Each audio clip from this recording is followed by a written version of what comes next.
Guys, take a look at this video now. You see all these keke that you are seeing here, they are not for sale.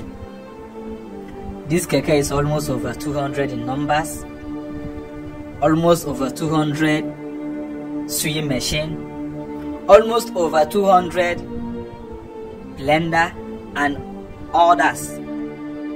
This is what one man is giving out to his community in Ekulobia. Chai, this is too much. Just one man. Now, the man that is giving out this gift to his community is Mr. Paul.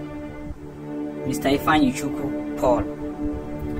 This is Christmas time, so he decided to gift his community, both men and female, this thing you are seeing here as a means of empowering them to the new year. This is very, very massive and very, very impressive. Watch the full video. Thank you.